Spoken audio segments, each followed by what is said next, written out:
शहर से दूर एक सुनसान गांव था जहां एक पुरानी हवेली खड़ी। गांव के लोग इस हवेली से दूरी बनाए रखते थे क्योंकि इसे भूतिया हवेली माना जाता। हवेली के आसपास अक्सर अजीब और डरावनी घटनाएं घटती थी। कहते हैं कि यहाँ रात में किसी के चलने की आवाजें आती थी और खिड़कियों में किसी की परछाई दिखती थी। यह हवेली अंग्रेजों के जमाने की थी जिसे एक अंग्रेज अधिकारी कर्नल विलियम ने बनवाया था। कर्नल विलियम का परिवार भी उसी हवेली में रहता था। कहते हैं कि कर्नल का एक बेटा और एक बेटी थी। एक दिन किसी अज्ञात कारण से कर्नल ने अपने पूरे परिवार को मार डाला और खुद को भी गोली मार ली। तभी से यह हवेली वीरान पड़ी है। गांव के लोग हवेली के पास जाने से कतराते थे। कई लोगों ने दावा किया कि उन्हें हवेली के अंदर से चीख पुकार की आवाजें सुनाई दी हैं। कुछ लोगों का कहना है कि उन्होंने कर्नल विलियम्स की आत्मा को रात में हवेली के आसपास घूमते हुए देखा। बच्चों को हवेली के पास जाने से सख्त मना किया जाता था। एक दिन शहर से 4 दोस्त रोहन, सीमा,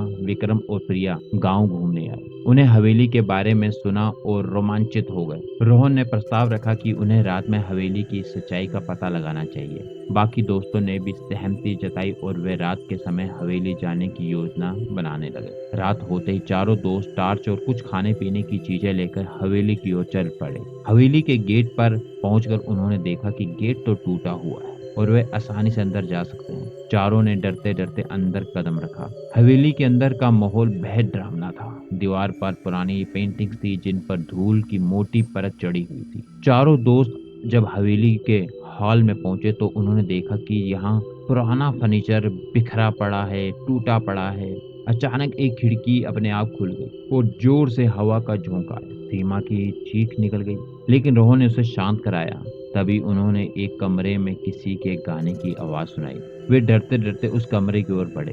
कमरे के अंदर जाते ही उन्होंने देखा कि एक पुराना ग्रामोफोन अपने आप बज रहा था। प्रिया ने जैसी उसे बंद करने की कोशिश की, ग्रामोफोन खुद ही बंद हो गया। तभी विक्रम को लगा कि कोई उसके कंधे पर हाथ रख रहा है। उसने मुड़कर देखा पर वहां कुछ नहीं था। डर के मारे सभी दोस्तों के चेहरे सफेद पड़ गए। तभी हवेली के हॉल में लगे झूमर ने जोर से हिलना शुरू किया। रोहन ने सबको बाहर चलने के लिए कहा, लेकिन दरवाजा खुद ब खुद बंद हो गया। सबके दिलों की धड़कन और तेज हो गई। तभी हॉल के कोने से एक धुंधली परछाई उभरने लगी। वह परछाई धीरे धीरे इंसानी रूप लेने लगी। ये देखकर चारों दोस्त हक्का बक्का रह गए। परछाई का रूप कर्नल विलियम्स जैसा था। उसकी आंखें खून जैसी लाल थी और चेहरा विकृत था।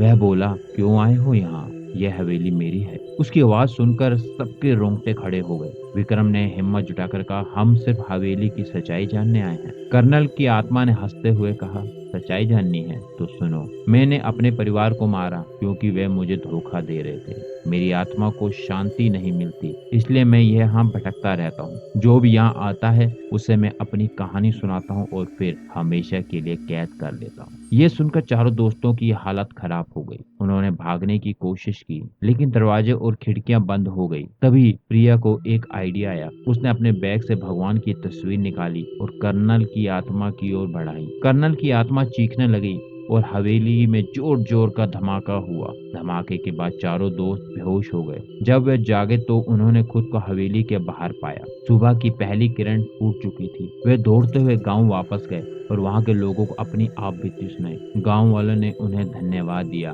और कहा कि अब हवेली में कोई भूतिया गतिविधियां नहीं होंगी। चारों दोस्त इस अनुभव के बाद बेहद डर गए थे, लेकिन उन्होंने ये निश्चय किया कि वे अब किसी भूतिया जगह पर नहीं जाएंगे। वे अपनी जिंदगी में वापस लौट गए, लेकिन हवेली की उस रात की घटनाएं वे कभी नहीं भूल पाए। हवेली अब भी वहीं खड़ी है, लेकिन अब वे वीरान नहीं है बल्कि एक शांत जगह बन गई है। और इस तरह भूतिया हवेली का खौफनाक कहानी का अंत हुआ। लेकिन यह कहानी एक सबक भी दे गई है कि हमें अज्ञात और रहस्यमय चीजों से दूर ही बनाए रखना चाहिए, क्योंकि कभी कभी हमारी जिज्ञासा हमें खतरनाक स्थिति में डाल सकती है।